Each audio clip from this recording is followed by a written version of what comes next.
Ano yung mga nagiging challenges mo in running a business? Ang naging challenges ko yung expansion talaga eh. Kasi sa expansion, talagang sugal yan eh. Magiging maganda kaya? Yes. O hindi? O okay na muna ako dito?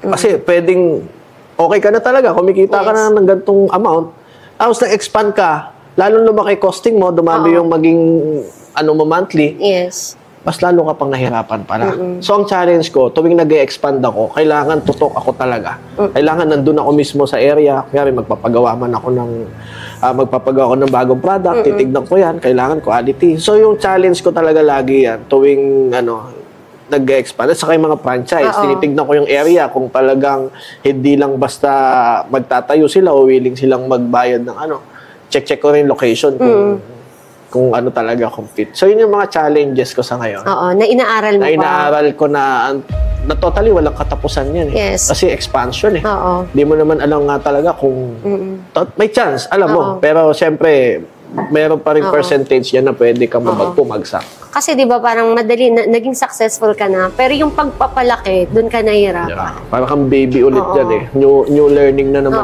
yan. Tapos maka-encounter ka ng mga certain problem na parang, uy, bakit hindi ko to pinagdaanan before? Pero ngayon, paano ko i-resolve to? Pero ang nade-develop naman sa'yo is parang, paano mo i-resolve yung mga bagay-bagay para sa paglaki mo? Yun, mismo. Diba? Paglaki ng negosyo. Ganun.